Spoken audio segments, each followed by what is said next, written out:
तो हेलो बच्चों, कैसे हैं आप सभी लोग। आई होप आप सब बढ़िया होंगे। तो बच्चों आज हम स्टार्ट करने जा रहे हैं क्लास 11th की फिज़िक्स के न्यूमेरिकल। इसमें ये पार्ट 1 है। इसमें हम आपको यूनिट 1 से लेकर यूनिट 14, ठीक है, इन तक जितने महत्वपूर्ण न्यूमेरिकल है वो हम आपको सब कराएंगे, ठीक है। तो इसको एक एक करके आप वीडियो को आएगी, पार्ट 1 पार्ट 2 ऐसे आएगी, इसको आप देखते रहिएगा। अच्छा, इसमें हम क्या करेंगे आपको कि जो भी क्वेश्चन आएगा, क्वेश्चन आने से पहले हम उसका जो है एक कॉन्सेप्ट आपको पहले समझा देंगे पूरा, ठीक है।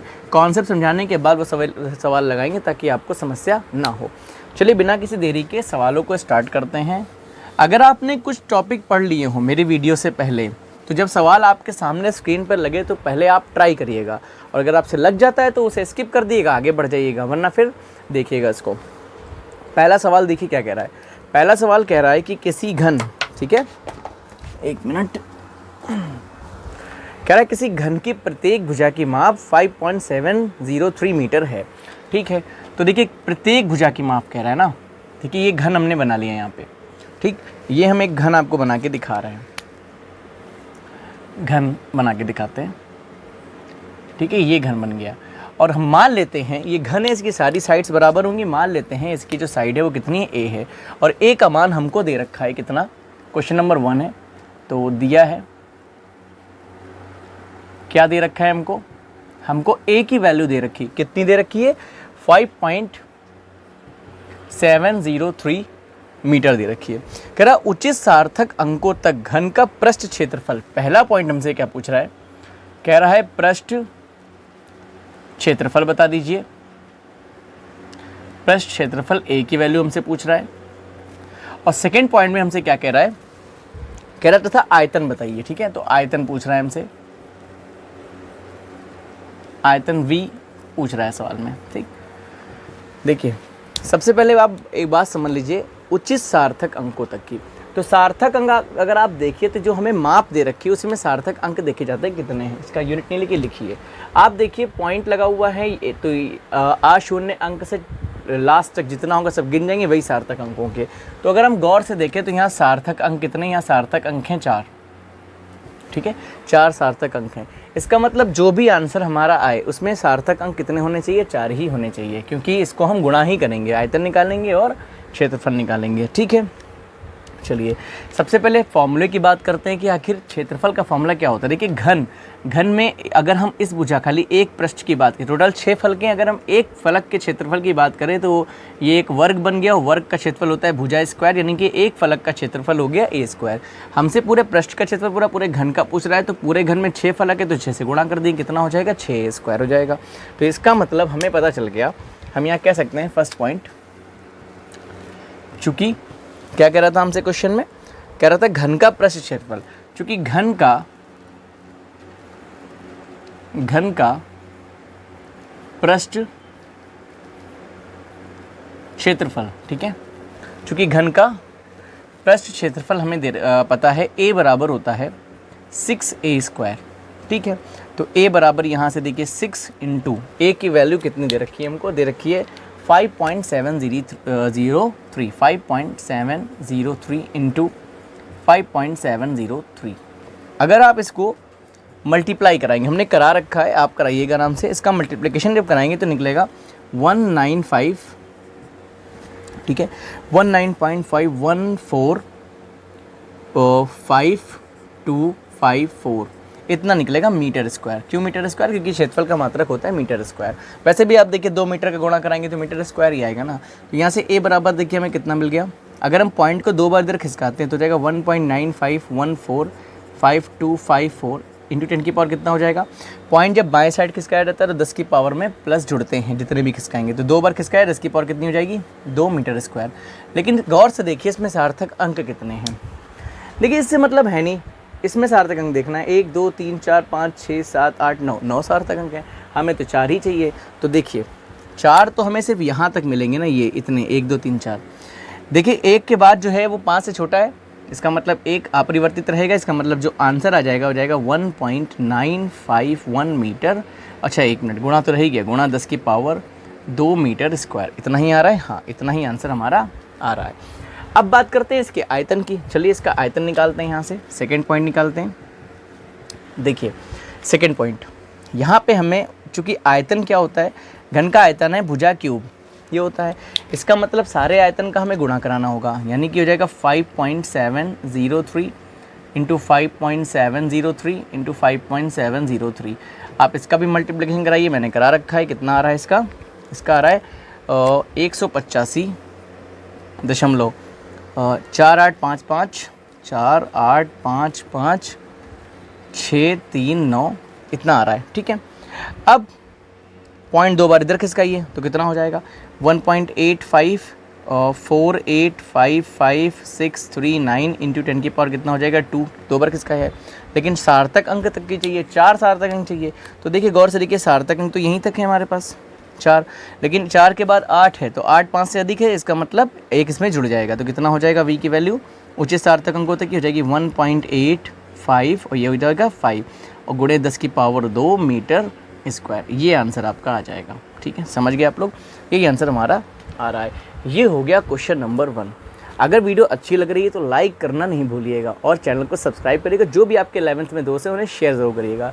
तो ये पहला सवाल हो गया, इसे नोट कर लीजिएगा वीडियो को पॉज करके। अब हम नेक्स्ट क्वेश्चन देखते हैं, क्वेश्चन नंबर 2, ठीक है। उतार लिया, हटा दे इसको, चलिए हटाते हैं यहाँ से। नंबर 2 कह रहा है कांच की एक प्लेट की लंबाई 3.5 सेंटीमीटर है। तो लंबाई दे रखा है कितना 3.5 सेंटीमीटर है और चौड़ाई 1.5 सेंटीमीटर है। तो चौड़ाई कितनी हो जाएगी 1.5 सेंटीमीटर हो जाएगा। कह रहा प्लेट के क्षेत्रफल के मापन में हुई अधिकतम संभावित त्रुटि क्या होगी। देखिए ना प्रतिशत त्रुटि कह रहा है ना भिन्नात्मक त्रुटि, कह रहा अधिकतम संभावित त्रुटि बता दीजिए। तो इसका मतलब डेल्टा ए पूछ रहा है हमसे, ठीक है। लिख लीजिएगा अधिकतम संभावित त्रुटि डेल्टा ए हमसे पूछ रहा है। अब जो कांच की प्लेट है, ठीक है, इसकी लंबाई चौड़ाई दे रखी है, इसका मतलब वो आयताकार प्लेट है। और आयताकार प्लेट का जो हम कह सकते हैं यहाँ पे क्षेत्रफल कितना होता है, चूंकि आयत का क्षेत्रफल क्या होता है, आयत का क्षेत्रफल, आयत का क्षेत्रफल हम कहें तो a बराबर होता है लंबाई गुणे चौड़ाई, ठीक। अब क्या करते हैं, इसमें भिन्नात्मक त्रुटि निकालते हैं। कैसे निकालते हैं याद रखिएगा, जैसे एग्जाम्पल के रूप में अगर हम कहते हैं z है ये बराबर x इंटू वाई है, ठीक है, x इंटू वाई, और z के मान में भिन्नात्मक त्रुटि हो जाएगी डेल्टा z अपॉन z। जो दिया है उसको ऐसे लिख दीजिए delta x upon x plus delta y upon Y, ये हो जाएगी भिन्नात्मक त्रुटि।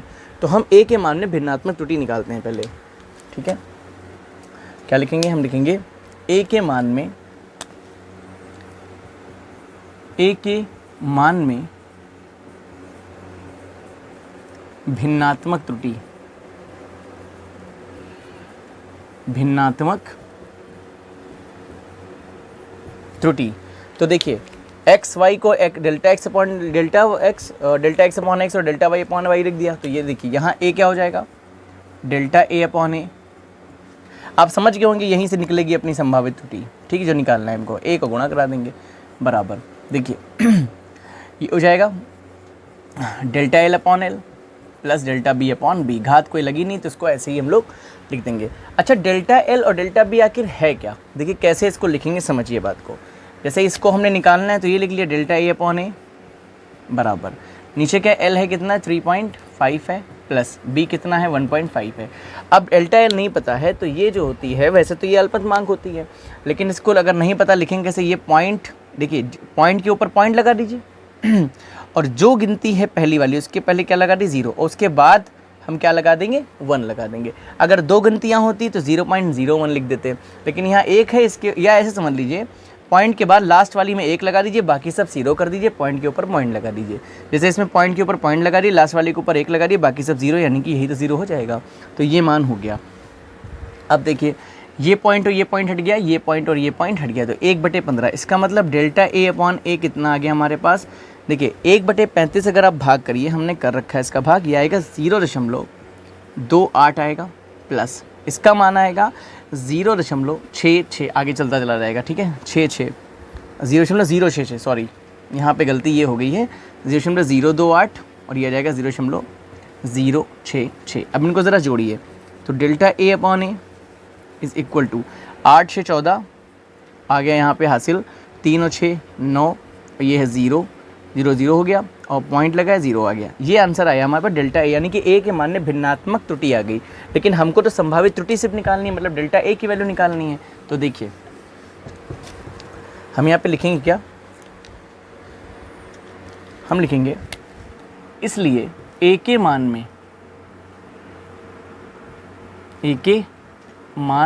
में संभावित त्रुटि अधिकतम लिखा हुआ है ना, तो लिख देते हैं अधिकतम संभावित त्रुटि।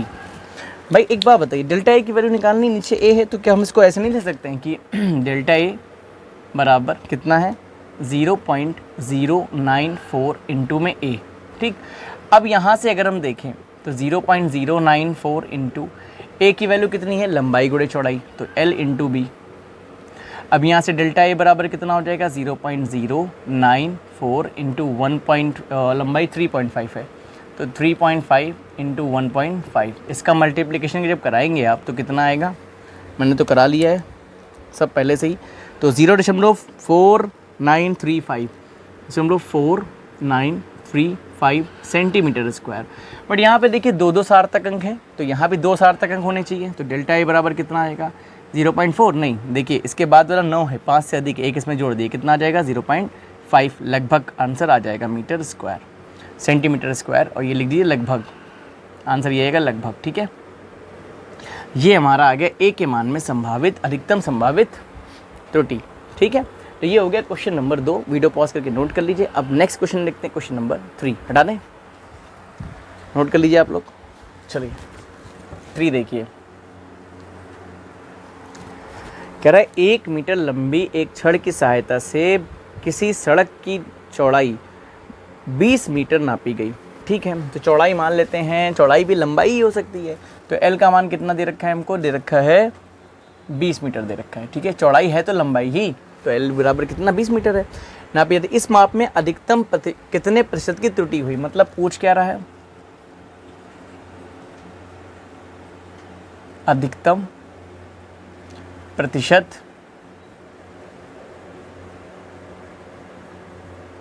त्रुटि हमसे पूछ रहा है। देखिए फॉर्मूला क्या होता है, फॉर्मूला होता है चूंकि प्रतिशत त्रुटि, अच्छा लंबाई में है ना, लंबाई या चौड़ाई कह रहा है, इस माप में चौड़ाई नापी जाती है, तो माप में प्रतिशत त्रुटि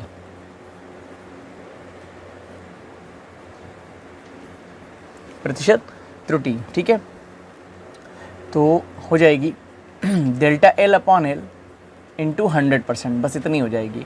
अब बात करते हैं डेल्टा L, तो हमारे पैसे में देखिए डेल्टा L होती है लीस्ट काउंट, अल्पतमांक होती है। ठीक है, तो यहाँ पे अल्पतमांक नहीं दिया है, बिल्कुल दिया, देखिए लिखा हुआ 1 मीटर लंबी। अब एक बात बताइए, जैसे ये डस्टर है, अब हम आपसे कहें कि ये डस्टर से ही आपको नापना है, तो इस डस्टर से कम कितना नाप सकते हैं, तो आप कहेंगे सर डस्टर से तो कम से कम एक डस्टर ही नाप सकते हैं, आधे का तो कोई चिन्ह भी नहीं लगाया जो हम कहते हैं आधा डस्टर है ये, इसका मतलब कम से कम हम एक नाप सकते हैं, ये एक डस्टर। इस तरह से अगर स्केल की बात करें, सामान्यतः स्केल, जैसे हमारे पास ये स्केल है, तो इससे हम कम से कम कितना नाप सकते हैं, आप कहेंगे सर 0.1 सेंटीमीटर हम नाप सकते हैं, तो वही उसकी अल्पतमांक होती है, यानी कि किसी भी यंत्र से जितना छोटे से छोटा नापा जा सकता है वही उसकी लीस्ट काउंट होती है। लेकिन यहाँ लीस्ट काउंट हमें दे रखा है 1 मीटर लंबी छड़, इसका मतलब कम से कम 1 ही मीटर तो नाप सकते हैं उससे हम, तो हम यहाँ लिख सकते हैं कि डेल्टा L हमें कितना दे रखा है, डेल्टा L दे रखा है हमको 1 मीटर। अब हम देखिए यहाँ चौड़ाई नापा है, चौड़ाई असल में इससे नापा जाएगा तो वो लंबाई ही तो होगी, इसीलिए हमने L बराबर कितना लिख दिया 20 मीटर लिख दिया है। अब आंसर मिल गया हमें, डेल्टा L का मान कितना है 1, L का मान कितना है 20 और गुणे में 100%, तो काटिए 20 एक कम 20, 20 पंजे 100, आंसर कितना आ गया 5% अधिकतम प्रतिशत त्रुटि आ गई है। समझ में आया, आसान सा सवाल था। ये हो गया क्वेश्चन नंबर 3। अब देखते हैं क्वेश्चन नंबर 4, हटा दे इसको।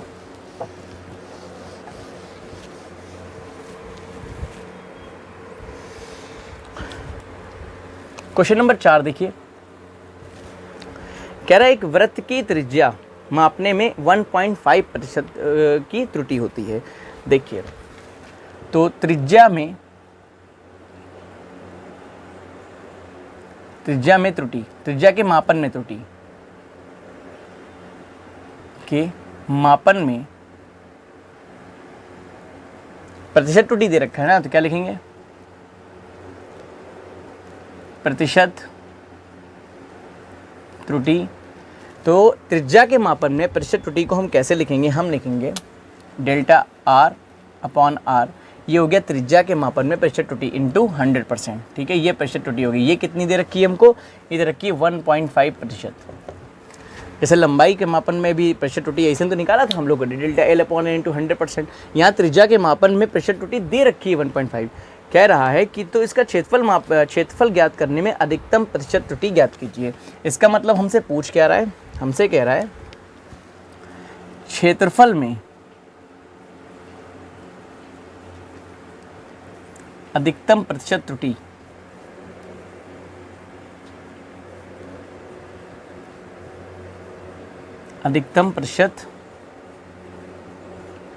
त्रुटि क्या हो जाएगी, delta A upon A into 100%, ये हमको ज्ञात करना है।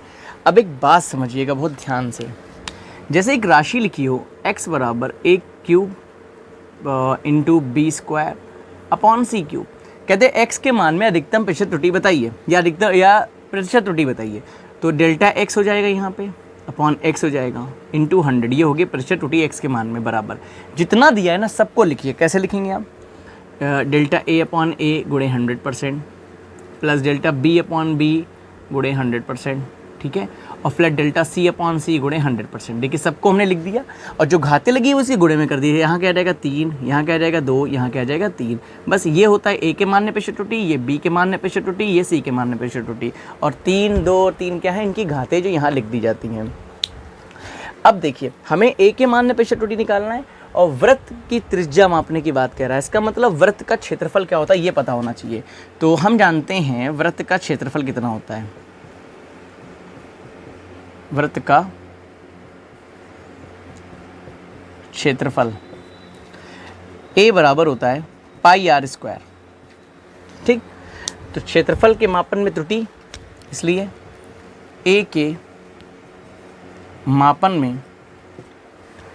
में अधिकतम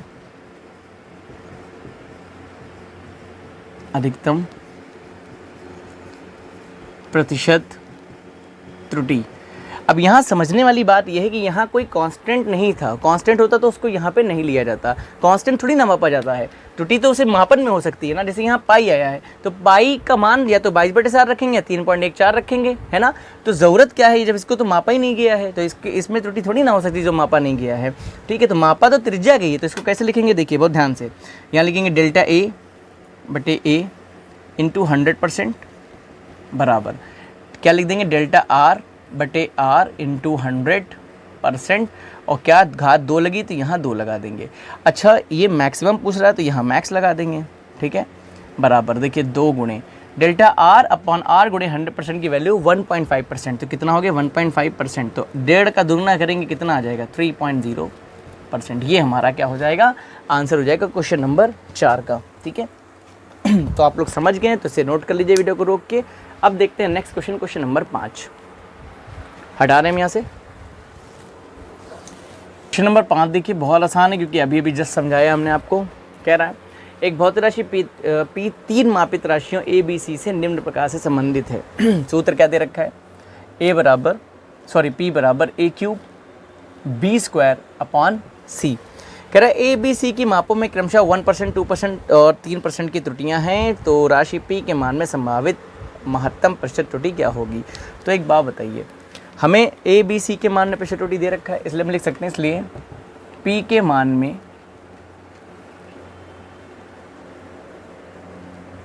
अधिकतम संभावित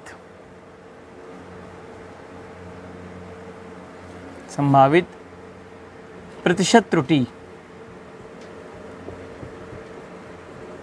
अभी हमने बताया आपसे कैसे इसको करेंगे। तो क्या हो जाएगा देखिए, हो जाएगा डेल्टा P के बटे में P गुणे में 100%, होगा कि नहीं होगा, है ना, बराबर। अच्छा मैक्सिमम 1 मिनट, अधिकतम था ना तो यहाँ क्या लिख देंगे हम लोग, मैक्स लिख देंगे। आगे जितना दिया सब लिखना होता है, कैसे लिखेंगे इसको, क्या लिखेंगे देखिए, डेल्टा A अपॉन A गुणे 100%, ठीक। और कितना गुणे में लगा देंगे, 3 पावर में 3 लगा देंगे यहाँ पे, प्लस कितना लिखेंगे 2 डेल्टा बी अपॉन बी गुणे में 100%, फिर प्लस सी के पावर कुछ नहीं है तो 1 लगा देंगे, कोई बात नहीं, डेल्टा सी आप ना भी लगाइए, मैंने बताने के लिए लगा दिया, गुणे 100%। अब मेरी बात को बड़ा ध्यान से सुनिएगा देखिए बराबर यही चलेगा, बराबर में 3। अच्छा, डेल्टा ए अपॉन ए गुणे 100% की वैल्यू कितनी दे रखी है, यानी कि ए के मान में प्रेशर त्रुटि कितनी दे रखी है, 1%, बी में 2% और सी में 3%। तो यहाँ लिख सकते हैं 1%, 2 में कितनी है 2%, और सी में कितनी है 3% दे रखी है। नहीं, देखिए 3 एकम 3%, 2 दूनी 4% और 3 एकम 3%, 4 3 7 3 10। तो कितने पी के मान में अधिकतम संभावित प्रेशर त्रुटि कितनी हो जाएगी, 10%। ये हमारा हो गया इस क्वेश्चन का राइट आंसर। बस समझ में आई, आसान था क्वेश्चन, अभी भी जैसे इसके पहले हमने आपको बता दिया था करके। तो क्वेश्चन नंबर 5 हो गया। अब देखते हैं क्वेश्चन नंबर 6। हटा दें इसको, चलिए नोट कर लीजिएगा वीडियो को पॉज करके।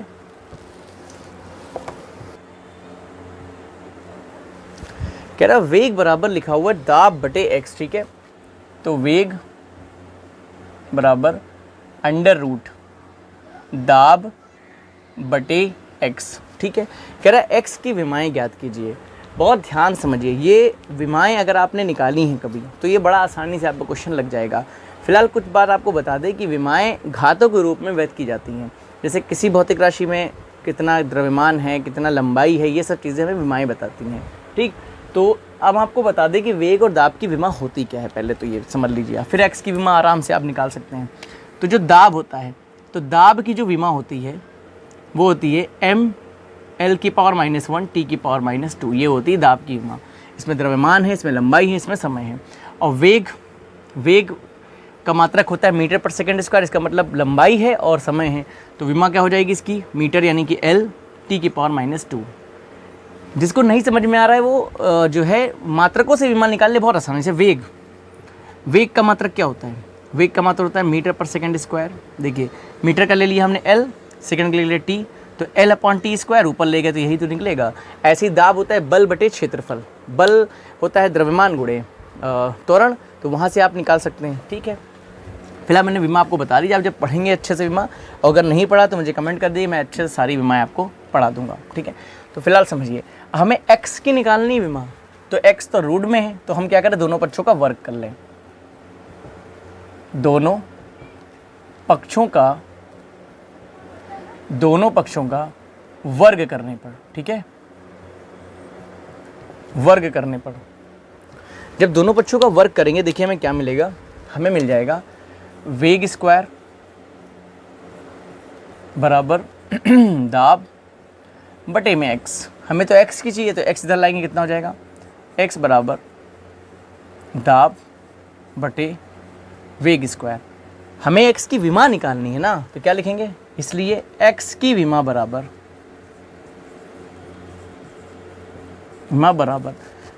ऊपर क्या है, दाब की विमा बटे वेग स्क्वायर की विमा, ठीक है, वेग स्क्वायर की विमा। या हम ऐसे कह सकते हैं वेग की विमा स्क्वायर लगा सकते हैं, ठीक है, अगर ऐसे नहीं समझ में है तो।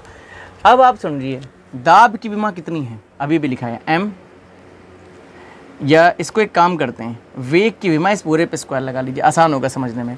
दाब की विमा के ml की पावर -1 t की पावर -2। वेग की विमा इतनी होती है ना, l t की पावर -2, और एक मिनट गलत हो गया, वेग की होती है मीटर पर सेकंड, इसका मतलब t की पावर -1 होगी, वही तो मैंने गलती कर दी है। मीटर पर सेकंड होता है, स्क्वायर नहीं होता, तो त्वरण में होता है, त्वरण का हो जाएगा l t की पावर -2, ठीक। तो l की t की पावर -1 और इसका क्या हो जाएगा, स्क्वायर।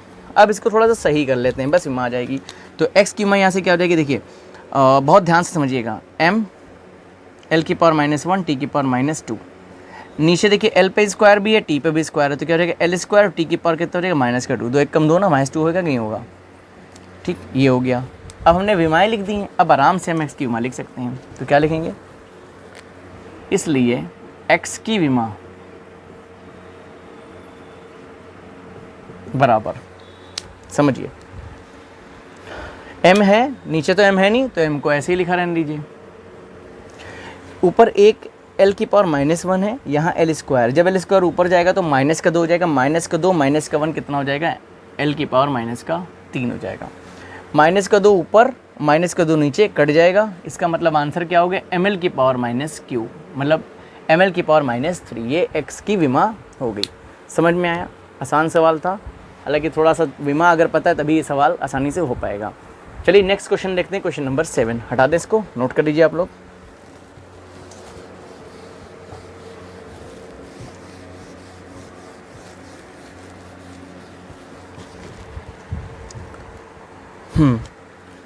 क्वेश्चन नंबर 7 आपकी स्क्रीन पे लग गया होगा।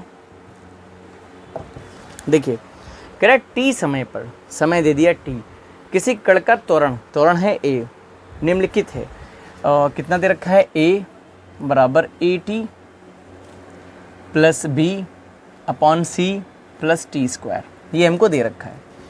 कह रहा है कि नियतांकों ए बी सी की विमाएं बताइए। ठीक है, तो ए कॉमा बी कॉमा सी की क्या बतानी है हमको,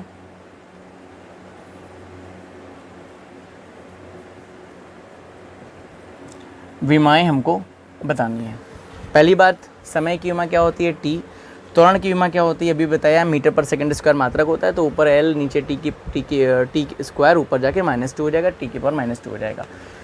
एक चीज़ समझिए, ये सवाल लगाने से पहले आपको एक बात समझनी होगी, समांगीता का सिद्धांत। समांगीता का सिद्धांत कहता है कि समान विमाओं वाली राशियों को ही जोड़ा, घटाया अथवा बराबर किया जा सकता है। इसका मतलब अगर ये इक्वेशन आपको दे रखी है तो समान विमाओं का मतलब ऐसा नहीं कि आप जो है लंबाई को वज़न से गुणा कह रहे हैं, जोड़ने या घटाने या बराबर रखने लगेंगे। बात समझिए। तो और द्रव्यमान को जो है टेम्परेचर से जोड़ने घटाने लगेंगे, ऐसा तो नहीं करेंगे ना आप। द्रव्यमान को द्रव्यमान से घटाएंगे, टेम्परेचर को टेम्परेचर से घटाएंगे, यही तो करेंगे ना।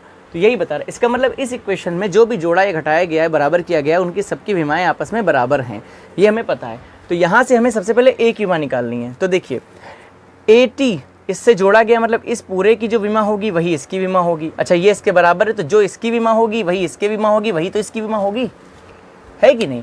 क्योंकि क्या है, समान विमाओं वाली राशियों को जोड़ा घटाया अथवा बराबर किया जा सकता है। इसका मतलब ए की जो विमा होगी वही इसकी होगी, और ये जोड़े गए दोनों, तो वही इन सब की विमा होगी। अब एक और चीज़ देखिए, सी और टी स्क्वायर को जोड़ा गया, इसका मतलब जो टी स्क्वायर की विमा होगी वही सी की विमा होगी, ऐसे निकल आएगा। तो इसमें हमें आसान क्या दिख रहा है, अभी हमको बी और सी की विमा नहीं पता है, लेकिन हमको ए की तो विमा पता है ना। तो ए की विमा जो होगी वही AT की विमा होगी, है ना। तो हम यहाँ कह सकते हैं, पहला पॉइंट हमें ए की निकालना है, तो फर्स्ट पॉइंट लिख लेते हैं, क्योंकि AT की विमा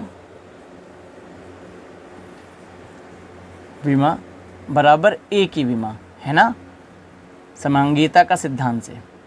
ठीक, अब बताइए, तो हमें ए की विमा निकालना है, इसलिए ए की विमा बराबर ऊपर क्या है, स्मॉल a की विमा बटे क्या आ जाएगा, देखिए t बटे में आएगा तो t की विमा, है ना। अब क्वेश्चन में कह रखा है कि t समय है, a एक्सेलरेशन है, त्वरण है, तो बस कोई दिक्कत नहीं। अब आगे a की विमा, इसलिए a की विमा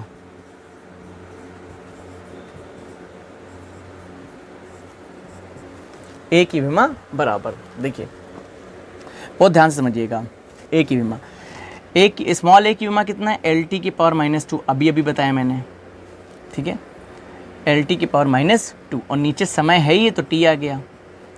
तो जब आप इसको ऊपर ले जाएंगे तो LT की पावर कितना हो जाएगा, -3 हो जाएगा। ये किसकी विमा होगी, ए की विमा होगी। पहला क्लियर। सेकेंड पॉइंट देखते हैं। सेकेंड पॉइंट में हमसे कह रहा है, अब बी या सी की, तो आसान सी की है फिलहाल, तो हम लिख सकते हैं, क्योंकि सी की विमा बराबर टी स्क्वायर की विमा, है ना, जोड़े गए हैं तो इनकी दोनों की विमा बराबर होगी, टी स्क्वायर की विमा। यहां से देखिए, तो सी की जो विमा हो जाएगी कितनी हो जाएगी, टी का मतलब टी, तो टी स्क्वायर हो जाएगी, नहीं हो जाएगी विमा, समय का टी होता है ना, स्क्वायर लगाए, तो सी की विमा कितनी हो जाएगी, टी की हो जाएगी। अब देखिए हमारे पास क्या है, अब हमें थर्ड पॉइंट निकालना है, बहुत ध्यान से समझिएगा थर्ड पॉइंट को। देखिए अगर इनको दोनों को बराबर कर रहे हैं हम विमा निकालने के लिए तो समस्याएं आएंगी, इनको सबको जोड़ना घटाना बहुत कुछ पड़ेगा। तो हम ये कह सकते हैं कि जो इसकी पूरे की विमा होगी भाई ये इसके बराबर, ये भाग में, तो इन सबकी जो विमा होगी वही इसकी होगी वही इसकी होगी। तो ये ज़्यादा आसान है। अब और किस समझिए, अगर हम बी की विमा देखेंगे तो ए गुणे सी प्लस टी स्क्वायर की विमा होगी, है कि नहीं, होगी कि नहीं होगी। अगर आप इसको ऐसे समझिए तो बी बराबर हम लिख सकते हैं A C plus A T square. तो अब भी जिसकी जो विमा इसकी होगी वही इसकी होगी वही इसकी होगी, तो क्यों ना हम इसकी और इसकी विमा को आपस में बराबर कर दे, बस हमारा काम हो जाएगा, हमें इसकी ज़रूरत ही नहीं पड़ेगी। ए की विमा हमें पता है, टी की विमा पता है, आराम से बी की निकल आएगी। तो क्या लिखेंगे, इसलिए बी की विमा बराबर, ठीक है, ए टी स्क्वायर की विमा, है ना, यही तो हो जाएगा, यही हो जाएगा बस। तो अब निकल गया, कैसे निकलेगा देखिए, ए की विमा कितनी है, एल टी की पावर -2, टी स्क्वायर टी खुद ही है तो प्लस का होगा। देखिए टी -2 + 2 कट गया ना, माइनस का 2 प्लस का जोड़ेंगे तो 0 हो जाएगा, टी की पावर 0 हो जाएगी, 1 हो जाएगा, तो बचा के एल ही तो बचा। तो बी की विमा कितनी आ गई, एल आ गई खाली। ये हो गया हमारा क्वेश्चन नंबर कौन सा, 7। नोट कर लीजिए इसे वीडियो पॉज करके। इसके बाद नेक्स्ट क्वेश्चन देखते हैं, क्वेश्चन नंबर 8 हटा दें। चलिए क्वेश्चन नंबर 8 देखिए, कह रहा वांडर वाल गैस समीकरण, क्या लिखा हुआ है, P + A/V² V - B = RT। ये दे रखा है हमको। कह रहा है नियतांकों A व B के मात्रक व विमाएं बताइए। A व B के मात्रक व विमाएं। अब एक बात बताइए मुझे, जैसे आप विमाएं बराबर कर रहे थे तो मात्रक भी तो बराबर ही होंगे, तभी तो जोड़ा घटाया और बराबर रखा जा सकता है। तो ये सवाल में हम आपको कुछ बताए दे रहे हैं, हिंट दे रहे हैं, और ये सवाल आप मुझे कमेंट में बताइएगा कि आपसे लगा कि नहीं लगा। यहाँ V क्या है, देखिए विमाएं ज्ञात कीजिए। इन्होंने बताया नहीं है क्वेश्चन में कि P V क्या है, तो हम आपको बताएं। जैसे R है ऋणात्मक नियतांक, और सॉरी गैस नियतांक है, और T है जो है टेम्परेचर, और P क्या है, P है दाब, और जिनसे ये काम हो जाएगा वो आयतन और दाब से हो जाएगा, तो उन्हीं की विमा बताए दे रहे हैं। तो P दाब है, दाब की विमा मात्रक क्या होता है, मात्रक होता है न्यूटन प्रति मीटर स्क्वायर। ये अगर विमाओं के हिसाब से देखें तो ये हो जाएगा, मात्रक इसका हो जाएगा, और मात्रक इसका ये ले सकते हैं कि kilogram into metre, metre square नहीं, मीटर पर सेकेंड स्क्वायर, और नीचे क्या है, 1 मीटर स्क्वायर और है, तो मीटर से मीटर कट गया, इसका मतलब इसका मात्रक क्या हो जाएगा, इसका मात्रक हो जाएगा किलोग्राम प्रति मीटर इंटू सेकेंड स्क्वायर। ये मात्रक हो जाएगा दाब का। और विमा की अगर बात करें हम इसकी, ठीक है, ये तो हो गया इसका मात्रक। अगर हम विमा की बात करें तो विमा यहीं से निकाल लीजिए, m l की पावर -1 t की पावर -2, ये दाब की विमा हो जाएगी। फिर v क्या है, v आयतन है। आयतन मतलब लंबाई चौड़ाई, लंबाई गुणे चौड़ाई गुणे ऊंचाई, ये होता है। इसका मतलब तीनों मीटर है तो मात्रक क्या हो जाएंगे, मीटर क्यूब हो जाएगा। विमा क्या हो जाएगी, L आ जाएगी, यानी कि L क्यूब हो जाएगी। ये हिंट हमने आपको दाब व आयतन के दे दी। अब आप मुझे A का मात्रक और विमा ये कमेंट करके बताइएगा, ठीक है। समांगिता का सिद्धांत इसमें भी लगेगा, आपको दिख रही होगी पूरी इक्वेशन। ये बहुत इंपॉर्टेंट सवाल है, इसलिए मैं आप पे छोड़ रहा हूँ कि ये आप लगाइए। इससे पहले वाला मैं आपको सिखा दिया है करना, नहीं होगा तो बताइए कमेंट करके, मैं शॉर्ट वीडियो में इसको बता दूंगा, ठीक है। फिलहाल आप जरूर ट्राई करिएगा। हम नेक्स्ट क्वेश्चन देखते हैं, क्वेश्चन नंबर 9 हटाते हैं इसको यहाँ से, 9। अब ये जो सवाल है, ये सवाल हमें विमीय विधि से किसी का भी सूत्र ज्ञात करने के लिए है, ठीक है। चलिए देखते हैं, बस ध्यान रखिएगा विमाओं से नियतांकों के मान नहीं ज्ञात होते हैं, पर सूत्र ज्ञात हो जाएगा। तो लिखा है एक कण 36 तल में वृत्तीय कक्षा में परिक्रमा कर रहा है, उस पर लगने वाला अभिकेंद्र बल मान लेते हैं F है। कण के द्रव्यमान m, वृत्त की त्रिज्या r तथा कण की चाल v पर निर्भर करता है। इस अभिकेंद्र बल का सूत्र विमीय विश्लेषण विधि से स्थापित कीजिए। चलिए देखते हैं स्थापित करके। देखिए देखेंगे कैसे, माना कण पर, देखिए कैसे लगाते हैं इस सवाल को, जिस पर निर्भर करता है उनकी घातें मान लीजिए। माना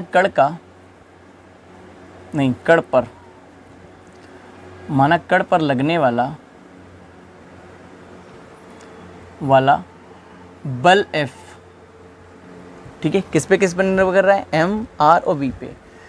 बल F द्रव्यमान m की घात a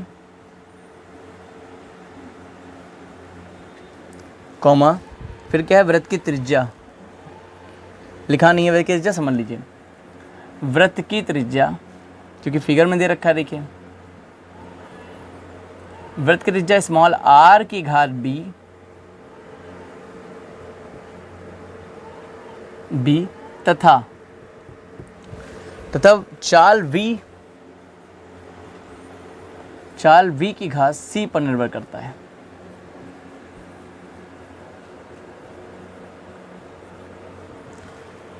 निर्भर करता है, तो जिस पर निर्भर करता है उसकी सबकी घात मान लेते हैं। जैसे अगर d होता तो एक और घात होता तो उसकी घात d मान लेते हैं हम लोग, ठीक है। तो चलिए जो दिया है उसको लिख लेते हैं, यानी कि यहाँ से कह सकते हैं f अनुक्रमानुपाती m की पावर a, r की पावर b और v की पावर c।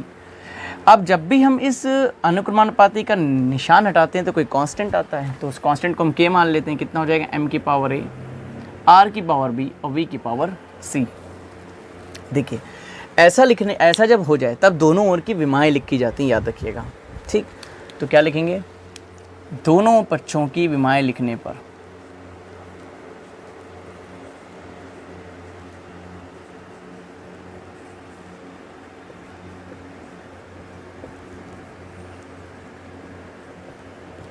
अच्छा, जब कोई कण वृत्तीय गति करता है तो उसके केंद्र की ओर जो बल लगता है ना, उसे अभिकेंद्र बल कहते हैं। ये कुछ ऐसा ही फॉर्मूला आने जा रहा है, ठीक है। तो लिखने पर जब विमाएं लिखेंगे तो F है बल की विमा, अभी भी बताया हमने, मात्रक बताया था ना, किलोग्राम इंटू मीटर पर सेकेंड स्क्वायर। किलोग्राम मतलब m, मीटर मतलब l, और प्रति सेकेंड स्क्वायर ऊपर जाके t की पावर -2। तो ये होगी बल की विमा बराबर, नियतांक की कोई विमा नहीं होती। यहाँ है m द्रव्यमान है, द्रव्यमान की पावर कितना हो जाएगा, यहाँ से a हो जाएगा। फिर r त्रिज्या है, त्रिज्या मतलब दूरी मतलब l मतलब l की पावर b, और चाल है मीटर पर सेकंड यानी कि LT की पावर -2 और इसकी पावर c, ठीक। अब सबको जैसे इधर एक तरफ लिखा है, इसको इधर एक तरफ लिख लेते हैं। तो क्या लिखेंगे, mLT की पावर -2 बराबर, अच्छा इसको समीकरण 1 मान लेते हैं हम लोग, ठीक है, अभी जरूरत पड़ेगी इसकी। ये तो m है, m की पावर a लिख दीजिए, फिर l ढूंढिए। l की पावर देखिए यहाँ पे कितनी है, गौर से देखिए c है ना, l की पावर c है ना, c इस पे भी आएगी, इसके भी आएगी कि नहीं आएगी, तो ये हो गई c। तो l की पावर हो जाएगा b प्लस c, जुड़ता है ना, ये हो जाएगा। फिर t की पावर देखिए कितनी है, -2c है, इतनी है कि नहीं है, 2c, ठीक है। अच्छा एक गलती हमसे फिर हो गई है, ये चाल है ना, चाल मतलब मीटर पर सेकंड है, मीटर पर सेकंड मतलब t की पावर -1 होना चाहिए था, 2 कैसे हो गए, तो त्वरण के लिए होता है, तो ये खाली c हो जाएगा, -c। अभी ध्यान आया मुझे ये बात का। चलिए अब जब ऐसा हो जाए, दोनों ओर की विमाएं लिखने, तो हम करते हैं घातों की तुलना, ठीक है। तो क्या करेंगे, घातों की तुलना करने पर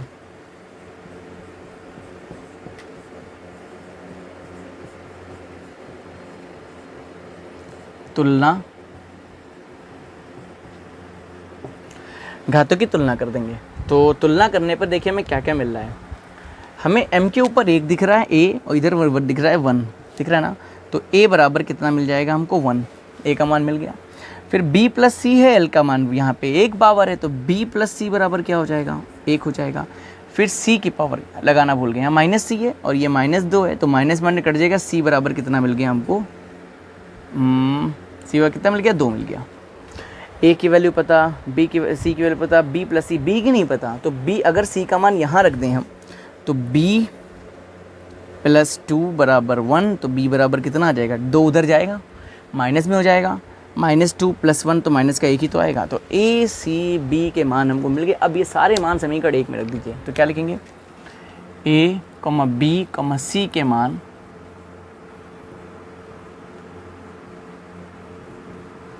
समीकरण 1 में रखने पर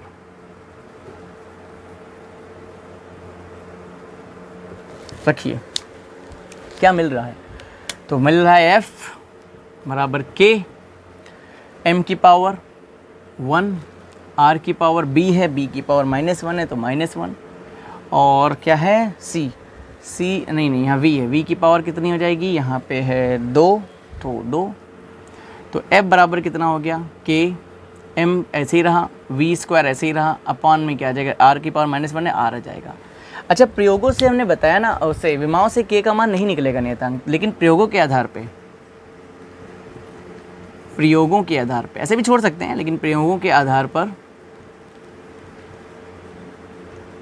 के बराबर होता है 1। जब के बराबर 1 हो जाएगा तो हमें एफ का मान कितना मिलेगा, एफ बराबर हो जाएगा mv² अपॉन आर। ये अभिकेंद्र बल का सूत्र भी होता है, आगे आप फर्स्ट ईयर में इसको पढ़ेंगे, जब बल चैप्टर पढ़ेंगे, वृत्ति गति जब पढ़ेंगे तब आप इसको पढ़ेंगे, ठीक है। तो ये हो गया क्वेश्चन नंबर 9 का आंसर। कोई भी सवाल आप इस टाइप का होगा सूत्र निकालने वाला तो आप आराम से इस तरह से लगा सकते हैं, बस आपको विमा पता होना चाहिए। अब देखते हैं क्वेश्चन नंबर 10। देखिए ये यूनिट 1 के भी चल रहे हैं, ठीक है, यूनिट 1, और इसके बाद जो है एक क्वेश्चन और है, उसके बाद हम जो है नेक्स्ट वीडियो में यूनिट 2 के क्वेश्चंस आपको कराएंगे। 10 क्वेश्चन यहाँ करा रहे हैं, 10 के बाद 11 से स्टार्ट करेंगे, मतलब 14 यूनिट तक जितने भी क्वेश्चन हो जाएंगे उसको लाइन से ही चलेंगे, नंबर वाइज चलेंगे हम लोग, बस जैसे जैसे यूनिट आती जाएगी हम आपको बताते जाएंगे यूनिट का नाम। तो ये पहली यूनिट थी मात्रक और मापन, ठीक, उसके बाद जो आएगी बताएंगे। तो फिलहाल इसको हटा देते हैं, अब देखेंगे नेक्स्ट क्वेश्चन, क्वेश्चन नंबर 10 हटा दें, और क्वेश्चन नंबर 8 मुझे कमेंट करके बताना है आपको, ठीक है, ट्राई करिएगा, ना हो तब भी बताइएगा। क्वेश्चन नंबर 10 और इस वीडियो का लास्ट क्वेश्चन है ये, कह रहा है गुरुत्वीय त्वरण जी का मान 9.8 मीटर पर सेकंड स्क्वायर है। यदि लंबाई को किलोमीटर में तथा समय को मिनट में मापे तब जी का आंकिक मान विमाएं लिखकर ज्ञात कीजिए। इस टाइप का भी क्वेश्चन आता है, तो विमाएं लिखकर मान ज्ञात करना है, वरना तो हम n1 u1 बराबर इंटू u2 से भी काम चला सकते थे, लेकिन खैर विमाएं लिखना है तो देखिए कैसे लगाते हैं इस टाइप के सवाल को। जो मान दे रखा है उसको मानिए n1 कितना है 9.8, कह रहा है किलोमीटर प्रति मिनट में ही नापा जाएगा, मतलब n2 की वैल्यू हमको निकालना है। जो भी n2 की वैल्यू आएगी वो जो दूसरे मात्रक में लाना है वही मात्रक में आएगी। अब करते क्या है, सबसे पहले ये n1 का मान जो दे रखा है किसका मान है, गुरुत्वीय त्वरण का, तो गुरुत्वीय त्वरण की विमा लिखिए सबसे पहले। देखिए चूंकि गुरुत्वीय त्वरण की विमा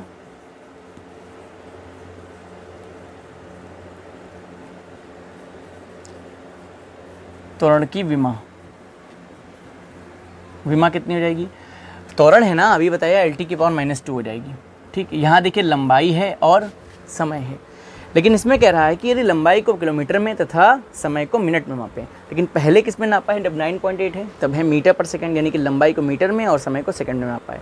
तो ये जो विमा है ना इसको L1 L2 और T1 T2 मान लिया करिए। तो क्या लिखेंगे हम लोग लिखेंगे माना L1, T1 क्रमशः, ठीक है, L1, T1 क्रमशः मीटर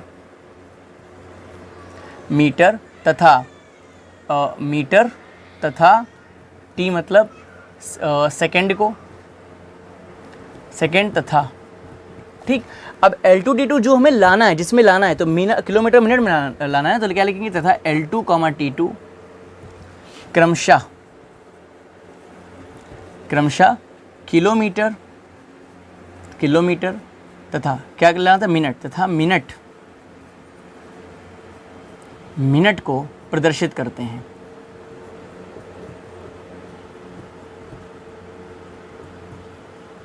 ठीक है, ये तो कह रहा था को प्रदर्शित करते हैं, ठीक है। तो अब हमें जब ऐसा लिख लेंगे तो उसके बाद जब हमें n2 निकालना है तो आप सीधे फॉर्मूला लिखाइए। यहाँ पर हमें L और T दे रखा है, M नहीं दे रखा है, तो जो नहीं दे रखा उसको नहीं लिखते, जो लिखा होता है वही दे रखा है। तो क्या लिखेंगे, देखिए चलिए बता देते हैं आपको।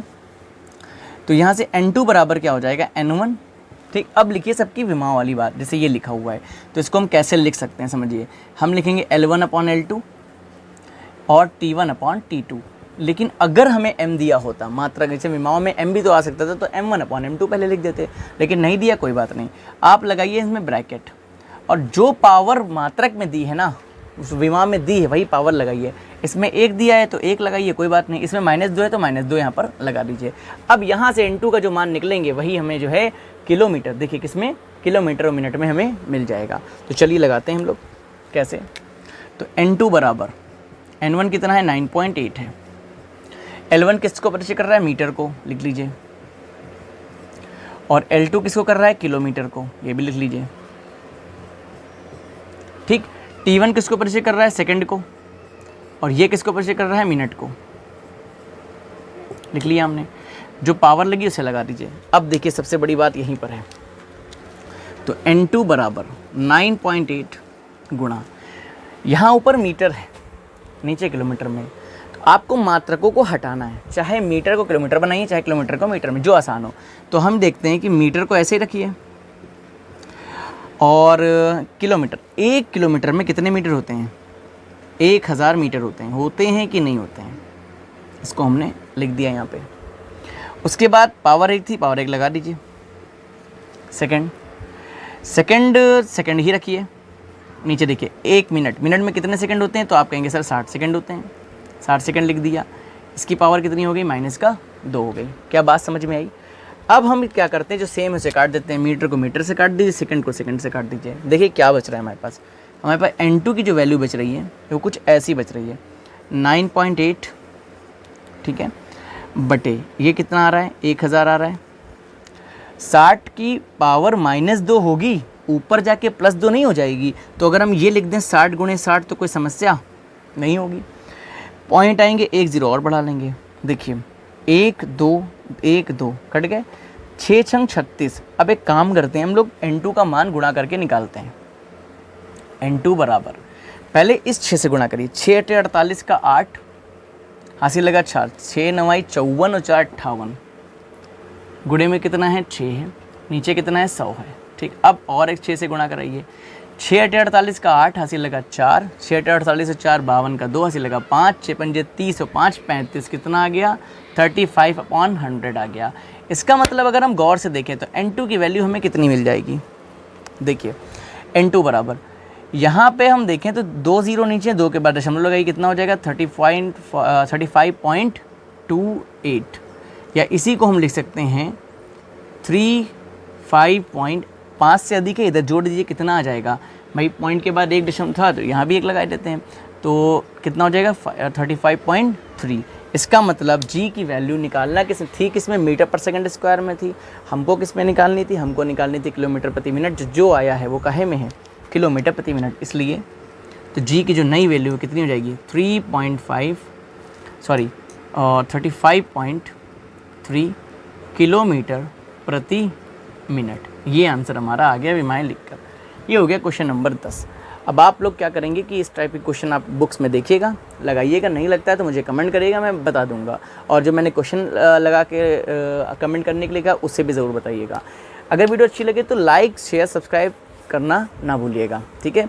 अब हम लोग नेक्स्ट वीडियो में मिलेंगे, यानी कि इसका नेक्स्ट पार्ट होगा पार्ट 2, उसमें हम जो अगली यूनिट होगी उसके क्वेश्चन स्टार्ट करेंगे, क्वेश्चन नंबर 11 से स्टार्ट करेंगे। बात समझ में आई आपके? तो चलिए मिलते हैं नेक्स्ट वीडियो में। Thank you so much.